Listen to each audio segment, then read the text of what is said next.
शिबू सोरेन के घर में कौन सी बहू नंबर 1, परिवार में छिड़ी जंग, सीता सोरेन का आया चौंकाने वाला रिएक्शन। सीता सोरेन ने सभा को संबोधित करते हुए अपने ही देवर देवरानी पर जमकर निशाना साधा। इस दौरान उन्होंने कहा कि झारखंड में जेल भरो आंदोलन चल रहा है। यहाँ की 2 नंबरी भ्रष्टाचारी होटवार जेल में सत्ता चला रहे हैं। अब अपनी पत्नी कल्पना सोरेन को चुनाव में उतारकर सीएम की कुर्सी हथियाना चाहते हैं। उन्होंने यह भी कहा कि यह 2 नंबरी सरकार और 2 नंबरी बहू नहीं चलेगी। मैं हूँ दिसोम गुरु शिबू सोरेन के बड़े बेटे दुर्गा सोरेन की पत्नी और उनकी असली वारिस, बहू नंबर 1। अब तक प्रदेश की जनता इन 2 नंबरी बेटों, 2 नंबरी काम करने वालों और 2 नंबरी बहू को देख रही है। अब बहू नंबर 1 की बारी है। सीता सोरेन ने कहा कि मुझे अपने क्षेत्र की जनता पर विश्वास है और यहाँ की जनता ही इंसाफ करेगी। बताइए आप लोगों को 2 नंबरी लोग पसंद है कि बहू नंबर 1? अब 2 नंबर वालों से नहीं, नंबर 1 से झारखंड चलेगा। जामताड़ा के यज्ञ मैदान में एनडीए के आजसू गठबंधन की सभा थी और सभा को सीता सोरेन भाजपा प्रत्याशी ने संबोधित किया। इस दौरान उनके निशाने पर थे उनके ही अपने देवर देवरानी। दुमका के चुनावी रण की तारीखें ज्यों-ज्यों नजदीक आ रही है, पक्ष विपक्ष के नेताओं के बीच की जुबानी जंग भी तेज होती जा रही है। सोरेन परिवार से भाजपा में शामिल होकर दुमका से भाजपा की प्रत्याशी बनी सीता सोरेन की हर सभा में उनके निशाने पर दोनों देवर और देवरानी है। इंडी गठबंधन बीजेपी की झारखंड में क्या स्थिति है? सीएम सोरेन ने बताई असली बात। काउंटिंग से पहले चर्चा तेज। मुख्यमंत्री चंपई सोरेन ने झारखंड की सभी लोकसभा सीटों पर जीत का दावा करते हुए कहा कि छठे दौर की वोटिंग के बाद यह तय हो गया कि भाजपा की स्थिति बेहद खराब है। उन्होंने कहा कि भाजपा नेतृत्व को इस बात का एहसास हो चुका है। झारखंड जैसे छोटे से राज्य में जिस प्रकार प्रधानमंत्री, गृह मंत्री बार बार सभाएं कर रहे हैं, उससे यह तो स्पष्ट है कि हालात नाजुक है। चंपई सोरेन ने कहा कि उन्हें पता है कि पंजाब, तमिलनाडु, आंध्र प्रदेश से लेकर केरल तक कुछ हाथ नहीं आने वाला। रही बात कर्नाटक की, तो वहां पिछले बार के मुकाबले आधी सीटें मिलना भी मुश्किल है। महाराष्ट्र तथा यूपी में सीटें बड़ी संख्या में घटने जा रही है। बंगाल और बिहार में आधी सीटों पर भी आफत है। दिल्ली, राजस्थान, गुजरात, उत्तराखंड, हिमाचल प्रदेश एवं हरियाणा में पहले से ही लगभग सारी सीटें उनके पास है, तो बढ़ने की कोई संभावना नहीं दिखती। उल्टे घटेंगे कितने, यह देखना दिलचस्प होगा। मंत्री और अधिकारी से आमने सामने पूछताछ की तैयारी में ईडी। आज आलमगीर के रिमांड बढ़ाने की हो सकती है अपील। 28 मई को मनीष रंजन से होंगे सवाल जवाब। झारखंड में ग्रामीण विकास विभाग में टेंडर कमीशन घोटाले मामले में ईडी तेजी से एक्शन ले रही है। आईएएस मनीष रंजन और मंत्री आलमगीर को आमने सामने बैठाकर पूछताछ की तैयारी चल रही है। आलमगीर आलम की रिमांड सोमवार को खत्म हो रही है। ऐसे में ईडी कोर्ट से एक बार फिर उनकी रिमांड बढ़ाने की मांग कर सकती है। कोर्ट में ईडी की ओर से प्रस्तुत दस्तावेज में कई कोड वर्क का जिक्र किया गया है, जिसमें एम शब्द के आधार पर ग्रामीण विकास विभाग में सचिव रह चुके आईएएस अधिकारी मनीष रंजन को ईडी ने दोबारा समन जारी कर 28 मई को पूछताछ के लिए बुलाया है। 2 दिनों की पूछताछ के बाद मंत्री आलमगीर आलम को ईडी ने 16 मई को गिरफ्तार किया। 17 मई को कोर्ट में पेश करने के बाद पहली बार 6 दिनों के रिमांड पर ईडी को सौंपा। इसके बाद फिर दूसरी बार उन्हें 5 दिनों के रिमांड पर दिया। मंत्री आलमगीर आलम से 11 दिनों तक ईडी पूछताछ कर चुकी है, लेकिन सोर्स बताते हैं कि मंत्री से 50 से सवाल किए गए, लेकिन ज्यादातर सवाल को यह कहकर टाल दिया गया कि इसकी जानकारी नहीं है।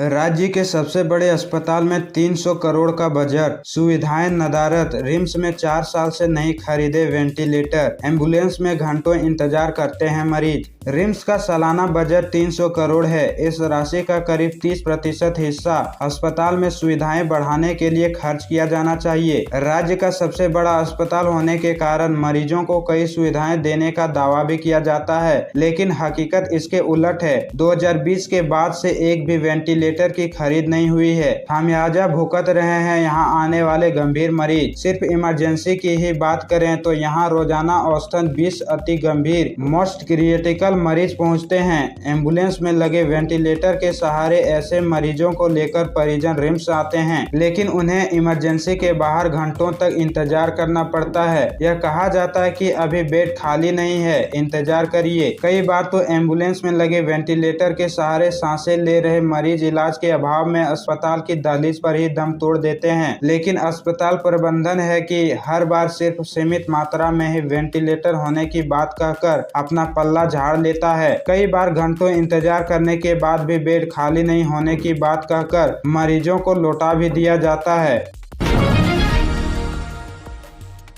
शाम 6 बजे के बाद 15 पहुंचने लगे थे मतदान कर्मी। ईवीएम जमा करने के लिए स्ट्रांग रूम में देर रात तक लगी रही कतार।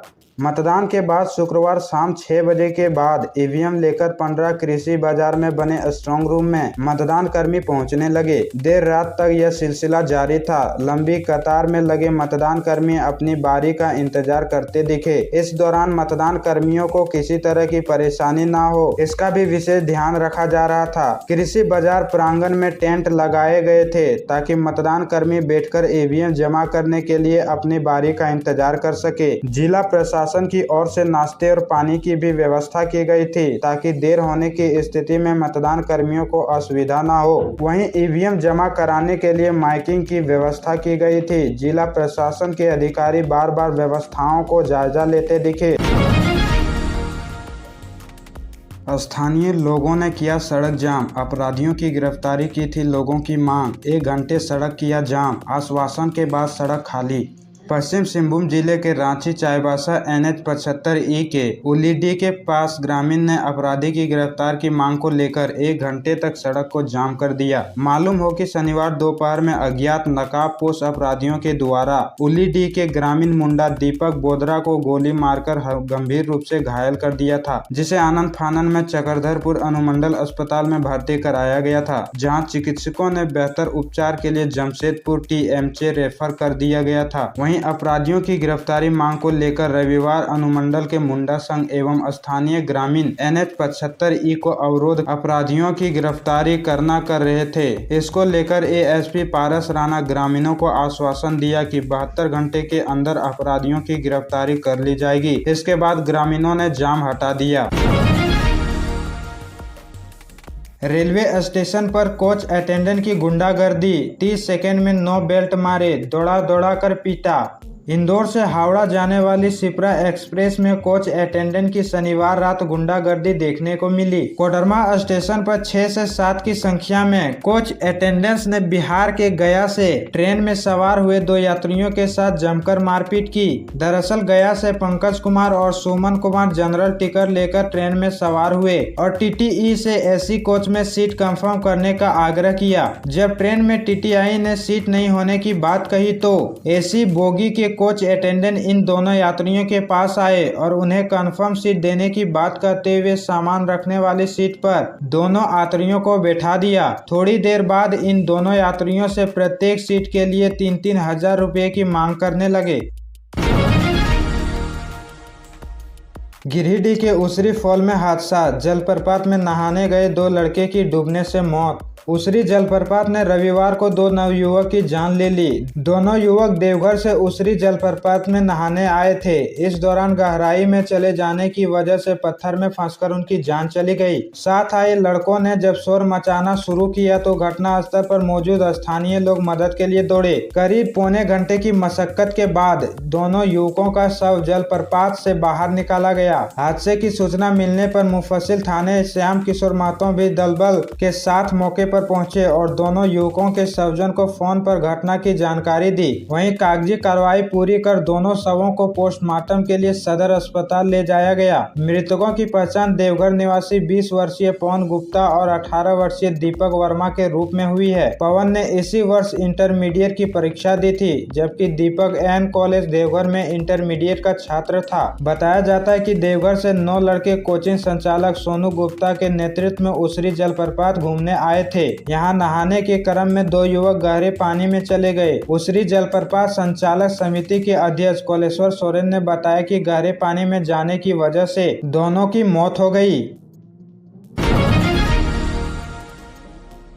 निशिकांत दुबे के खिलाफ शिकायत, निर्वाचन आयोग पहुंचा कांग्रेस झामुमो का प्रतिनिधिमंडल, दर्ज करवाया शिकायत। कांग्रेस झामुमो के संयुक्त प्रतिनिधिमंडल ने कल मुख्य निर्वाचन पदाधिकारी झारखंड से मिलकर गोड्डा सांसद निशिकांत दुबे के खिलाफ शिकायत दर्ज कराया। प्रतिनिधिमंडल ने अपने शिकायत में कहा कि 23 मई 2024 को 03 गोड्डा लोकसभा निर्वाचन क्षेत्र से भाजपा प्रत्याशी निशिकांत दुबे द्वारा गोड्डा संसदीय क्षेत्र अंतर्गत जरमुंडी विधानसभा क्षेत्र से निर्वाचित विधायक सह कृषि मंत्री झारखंड सरकार बादल पत्रलेख एवं मधुपुर विधानसभा क्षेत्र से निर्वाचित विधायक सह मंत्री हफीजुल हसन को ईडी का समन दिए जाने संबंधी बयान दिया गया है। कुछ न्यूज चैनलों में भी बादल पत्रलेख एवं हफीजुल हसन को ईडी का समन जारी किए जाने की खबरें प्रसारित की गई, परंतु इस मामले पर ईडी के अधिकारियों द्वारा न ही आधिकारिक रूप से पुष्टि की गई और न ही इसका खंडन है, जबकि ईडी का कोई समन बादल पत्रलेख एवं हफीजुल हसन को नहीं दिया गया है।